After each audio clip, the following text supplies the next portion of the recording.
Hello everybody, welcome to After Effects Tutorials with Julian Bass. You guys really smashed the like goal on that last video. So while I'm not contractually obligated or by any means legally binded to do this video, I feel like I should out of the goodness of my heart. You guys deserve it. You guys blew this video up and it's all over the place now. But here's the time for you to try it out yourself. Now, I said I would give you a tutorial, but I'm not going to give you a step-by-step tutorial. Recreating the wheel here is definitely not something I want to do, but I've gotten most of the trial and error out of the way for you guys so that once I explain this to you, it should all make sense. If you are a beginner creator, I might fly through this pretty quickly. So I'm sorry in advance. But let's just get right into it. All right, so the first thing to do when making your Ant-Man video is think about, hey, what kind of Ant-Man video do I want to do? What is it gonna look like? How am I gonna shrink down? Because there's a lot of tutorials online for an Ant-Man effect that is just shrinking down right out of the screen. Just boom, and I'm gone. I've done that before, actually. About 4 years ago, I did that effect. But now it's the time to try something new. So I was like, I'm gonna do that iconic scene from when he falls straight down for the first time, and it tracks him all the way down, and boom, he falls. So what did I need? I noticed that I did not have a cameraman, so I needed that camera movement. And I also was like, hey, I want to do something really cool afterwards where the camera like swoops around me and does this cool thing. But I also didn't have a cameraman. Did that stop me? Of course not. That's the beauty of this. Even if you have zero idea how you're gonna do something, you at least know that somehow you can. So I didn't stop myself, and I thought of a pretty unique way to do this effect. I'm gonna break this up into two chunks, which is going to be the shrink and then that twirling effect. I'll reveal the secret about that later. So the shrink, what information do I need? First of all, you need to know how long it takes for Ant-Man to actually shrink. In the video, he's not shrinking the whole time. He shrinks for about 2.5 seconds and then just continues to fall. It looks like he's getting a little smaller towards the end of it, but he's just falling away from the camera. Until the camera pulls back up close, you can really see how small he actually is. So you have to know that because you're gonna have to animate yourself shrinking. 2.5 seconds is your time frame. Then you're gonna wanna look at the halos because that's a very important part to this effect. How long do these halos last for? How far off of his body do they come? And in what time increments do they come off the body? And lastly, you're gonna wanna take note of the flash. This is how I solved my cameraman issue. I didn't have a cameraman, so I was gonna have to be the one to move the camera the way it moves. So I figured all this stuff out and I'll tell it to you right now. We're gonna go into our first clip here. I took 3 different clips here. Here is my original footage. The first one is me walking into the shot, stepping on myself, oops, and then shrinking down, or clicking the button at least. The next one is me falling, which I shot in slow motion because I wanted to get the most footage of me falling as I possibly could, because I knew I wasn't going to be able to sustain that position for too long. Lastly, I got the video of me landing because I took the wrong screen from downstairs and I didn't have enough green screen to cover my landing. 3 clips. Clicking the button, remember there's a flash in between the clicking and then the falling, and then landing. The first thing I did with all these clips, of course, is to do a green screen key. I use key light here in After Effects CS6, which works fantastic. I'm not going to do a keying tutorial really, but I will tell you the most important parts about this key is that first I brought the clip black up to 61, clip white down to 72. These are very important things that can make your matte a little more full. You get better colors and it'll get rid of some of those shadows because as you can see in my screen, it was a really wrinkly screen. That is not the optimal way you want to do a green screen. And of course, I messed up here, which is why my feet are outside of the screen and I had to manually go in, look at all these keyframes. I had to manually go in and mask out my feet from extending past the screen. A mistake that you can actually catch in the video is I actually didn't fix my hand here. I just let that happen. So if you go back, you might actually see, well, no, I'm way too small at that point, so you probably won't see it. That's another thing. You can forgive yourself for a lot of the things in this video because you're going to be really small. If you pull this off correctly, you should shrink. That is the goal of this video, is to get small. You key out your stuff, Make note of that. Also, make sure you make good use of the spill suppressor and matte choker if you're having any trouble keying. Let's talk about this first part, which is the physical shrinking down. So what you're going to want to do once you bring everything in is turn everything. As you can see in this clip, everything in this place is a 3D layer except for the background plate, which I recorded myself. The background plate is what I use to create all this 3D, and I did that with the 3D camera tracker. I found that I was going to have a tough time animating myself falling and shrinking at the same time in 3D space. Remember what I said about Ant-Man? He's not shrinking anymore, he's falling away from you, but his scale to you is looking smaller. And there was no way in 2D space was I going to be able to know the increments of him falling away versus him scaling down were going to work. So you 3D track your scene and it gives you these tracking points here. Make sure you get something with maybe some more tracking points. I didn't have many because I was on freaking carpet, but I suggest you click, hold, and drag a circle all the way around. And that'll give you all this information from all these points instead of taking like just 3 right here, right? If you click. So click, drag, hold, take all those points, right click, create solid and camera. This solid is what I used to find my landing pad, and that became very important here because it gave me a place on the 3D space where I could take my original clip, right, and throw it onto. As you see this straight line here, I don't fall back at an arc or anything. I fall straight down, and the rest of it is just me shrinking for the 2.5 seconds, if you remember from earlier. So I'm falling down and boom, I hit the landing pad. But as I go down, I disappear. And here is the landing clip. And boom, there we are on our landing pad. Nice and easy. And as you see right here, my track was a little bit off. So you can see the landing pad isn't really flat on the ground. And from there, you know, you can manipulate the Z. Now I'm on it. That's the landing pad right there. But that's really supposed to give me reference for how I'm supposed to fall, where the floor is, and where these shadows are going to be. And I'll tell you about that in a second. Right now, once you had your landing pad and you animate yourself to fall onto the landing pad, what I did here to find what my final size was going to be, since this is only a frame away from the other clip, what I did was I went to the end here and I was like, this is like the size I want to be, and brought my scaling keyframe all the way up to about, you know, just 2.5 mark right here, so that I would scale and fall at like the right pace. Now that you're scaled down and you're falling down, you get to this point right here and you're like, what do I do? What am I gonna do? You're gonna drag in your landing clip. Your landing clip is going to be animated to fall down the next like couple of frames. And then boom, you hit the floor and you should be there right now. There shouldn't be shadows yet, but you should at least be there, right? Now, I want to tackle these halos. The halos are very interesting because they look like tedious work, but it's really pretty easy. I have one of these selected right now, and this is the first one that I did. Now, this first halo comes off and is the only one to go kind of towards the screen as Ant-Man shrinks. So this is the only one, aside from maybe the next 2 or next 3, but the rest of them are just basically, think about it as I'm falling, right? Think about it as like, oh, take a freeze frame from here, take a freeze frame from here, take a freeze frame from here, take a freeze frame from here, right? And I did that 8 times because there's 8 halos that come off of Ant-Man. So you duplicate your clip 8 times, right? And you go to each of those positions, right? So say I'm right here, right? And I duplicate my clip with Command D.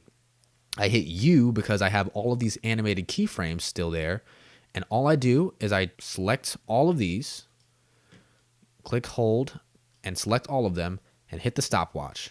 Turn it right off. Now, right now, you are currently frozen in your place. So as I continue to fall, my body is still right there in that position, which is where that halo is going to come off, right? So in order to stop me from still moving and animating like that, I go to time, freeze frame, and that sets me in that position. Of course, I don't want it to show up until this freeze frame part, so I hit Command Shift D, delete that first portion, and boom, there's a little piece of me that comes off as I shrink down, right? So boom, it comes off, and by that time, it's already like faded out. And I did that 8 times. Turn off your keyframes at the point that you want it to turn off, and freeze frame it right there. And I did that all by creating these markers here. So if you see, here's the 1, 2, 3, 4, 5, 6, 7, 8. These are your markers. And that's where I basically was like, all right, this is where my freeze frame needs to be. This is where I need to cut the clip. And this is where my keyframes all need to stop. Then I went back to the first one and I created the halo look. Now the halo looks something like, let me turn off everything behind it. Looks like this. right? It's this white outline of myself. But take a look at all the effects that I added onto this clip of me, this freeze frame really, that got me from this to this. First and foremost is the brightness and contrast. I put the brightness and contrast here so that when I use the Find Edges tool, I can also narrow down how my edges are going to look. So if I turn the resolution to full, I can show you what I mean. So if I turn up the brightness here on brightness and contrast, you can see that a lot of the minor details start going away. Turn up the contrast and you get more of that detail, because if you think about it, the contrast is what's, creating more of these lines, more of these edges between the colors on your body, which is what Find Edges is really trying to do. If I reset everything, you add on Find Edges, and without the tint and the turbulent displace, the blur and the glow, without all of that, it looks like this, which is actually a pretty neat thing to look at. Look at me, that's pretty cool. But that's sourcing colors from those edges that it found, right? So what you want to do is get rid of those colors. I know it looks pretty, and maybe you can create a variation of your own effect with this kind of tritone-ish look. But what you want to do is put a tint on it. Tint amount to 100%, map black to black, white to white, and there you go. Now you have your kind of basic halo look. The turbulent displace is there to create this kind of wiggliness, this kind of wispiness inside the line, so that, as you see, if I turn it off, you have these harsh, kind of like smooth lines. Now we want that to be like, coming off the body, because there's so much quantum energy shrinking me, the Ant-Man spiel. Added some blur to give it some more of that wispy ghostish effect, and added a glow because it glows like Rudolph the Red-Nosed Reindeer's nose. So you add that glow on there, and of course I had motion blur, so that added even some more blur as it's coming off. And the beauty of this is that once you duplicated all this stuff, you can grab all of these effects, shifts and control, and take all of that and copy them onto the rest of your freeze frames that you have. So now you have 8 of these perfect halos that are coming off of Ant-Man's body. And if I turn off the motion blur here so it could render a little faster so you could see it, what it looks like is like that one comes off, that one comes off, and then they come off in increments of 6 frames after this first one that comes off in an increment of 4 frames. 1, 2, 3, 4. Second one comes up, then it's 6 the rest of the way. And the last one, remember, he only shrinks for 2.5 seconds. He's not going to have another halo come off of him because that's only from the shrinking effect. I think this is a very interesting thing in Ant-Man. If you watch and he goes into like the quantum realm, right? It's like almost like an infinite shrink until he gets to that point where he's like in that frozen area. So you see, as he's still going, the halos are still going, right? And they made a point to be like that he stopped shrinking when the halos stopped going. And that's just a little interesting nitpick there. They did a great job at having that. So you're going to want to fade these out with your opacity at 100%. 12 frames later, it's gone at 0%. Keyframe that appropriately. And there you go. You have all of your halos there popping off. After that, add motion blur to absolutely everything. Because your camera's moving, you're moving, everything's falling, and now you have halos that go around your Ant-Man body. So that's great. So now you have that. That's perfect. You're almost all the way done. With your landing clip, you're just going to switch your falling clip to your landing clip. It's just a jump cut. There's so much motion blur as the camera moves that you're going to be able to easily cut from this right on over to this, and your shadows as well. So now we're going to get into the shadows. That's what I want to talk about right now. So now it's the shadows that's going to really make this thing look more realistic. Without the shadows, you don't know really where I am in 3D space or how things are going, because the carpet is kind of like, there's no reference there. Which is why creating that landing pad, that solid from earlier, is really going to help where things are.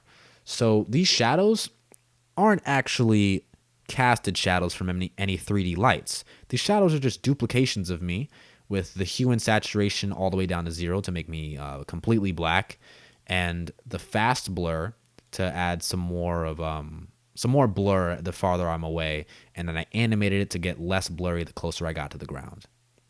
So they all converge on the same point, and it's a very simple animation here. Just 3 different shadows.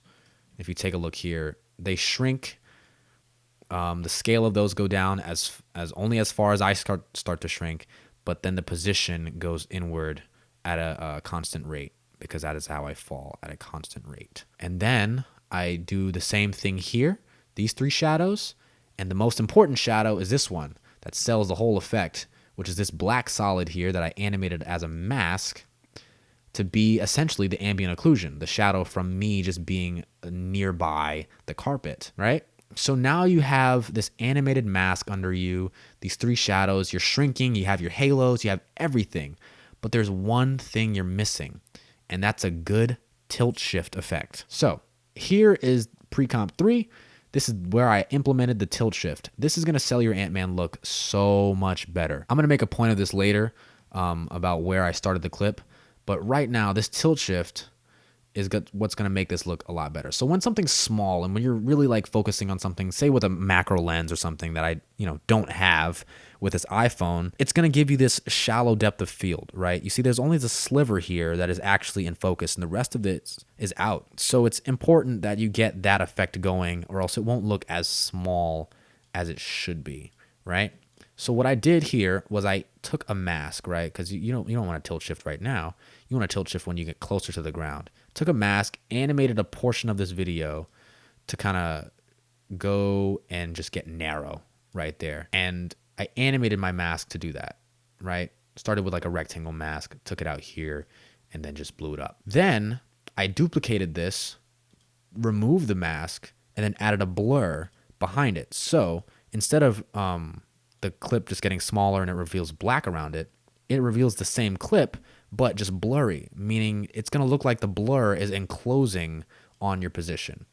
Now you could do the tilt shift a number of different ways by using alpha mats with maybe a white solid and doing it that way. But this is one of the most effective and quickest ways to do it. It's just mask out and then feather out your mask so that it looks like it's gradually getting more into focus. With that, you have it all done. That is it. Your clip starts here, and now all you have to do is line it up with the original cut of me standing here. So as you see, it zooms in, which I did with the position and scale animations here, zooms into my body till it's about halfway. Because if you remember, in my falling clip, I'm sitting down. So I don't want my legs in here. I'm going to take that, and then on this flash here, which is just like they had in the Ant-Man one, it hides the cut. That will then be me sitting down, falling, and that's all that work you put into those halos and you falling in 3D space and landing will go right here into the tilt shift, all in a pre-comp. And so that cut will be hidden by this flash right when you click the button. Now for the important part that you want to see, me in sunglasses. How did I put the sunglasses on? Well, I used a 2-hand approach here. I'm playing with you guys. What you really want to see is how I did that turn. That turn is a beautiful movement. So I will go in and I will show you how that was done. Remember, I didn't have a cameraman, which is always a difficulty, especially with the COVID-19 and everything. There was nobody who was going to come here and help me shoot this. So I had to figure out this camera move by myself. Basically, I was like, thank God I'm in front of a green screen, because what I did was I took a panorama of the ground, which is about 180 degrees of just the floor and the background area. So from the ground, I took this panorama image. I used this part here, and I just basically animated it to move as I turned my body in front of the green screen. So if I zoom out here, think about this whole clip right here. Only this little portion of the chair is being used. So as I turn, you see it move to the side. This to like basically the 180 degree other side of the image, which is my door here with the tripod. And then it turns right back. So that is just like that. You animate the position back and forth, and it's super easy. You, of course, add some motion blur in there and also blur this out really like 90 is what my blur is, because, remember that shallow depth of field. Anything remotely like inches behind me is going to be out of focus. So you turn up the blur on that. Remember, key out your subject, do that well. After I did that, it was just a matter of me, hitting the lyrics. I got to, Wrap that, pump that, yeah, boom, boom, shoot, shoot, shoot. What you want to make good use of course, and this is something I was kind of lazy doing this, but you see my hand here? That really just needs an advanced spill suppressor, and I decided to do this in CS6, which was stupid, but in I dropped my phone. In After Effects or After Effects 2020, like the newer versions, they all have this advanced spill suppressor and some great keying tools, but make good use of that. And there you go. You should pretty much be done with it right now. Only thing left to do is that zoom transition and then figure out how I did that loop. And really all the loop is, if I go to my original clip here, all this loop is the middle of the video. When I recorded me stepping in, I recorded the part of me stepping on myself, looking around, and then clicking the button. Once I click the button, I'm in a different cut. So that means I can cut back out to the beginning of this video after I'm rapping, step on myself, and start the video right here on the same frame as it ends. So I'm hoping that you got enough information from that, as I was not able to really just recreate this whole thing, and I just do not have the time for that. But I hope you got what you wanted.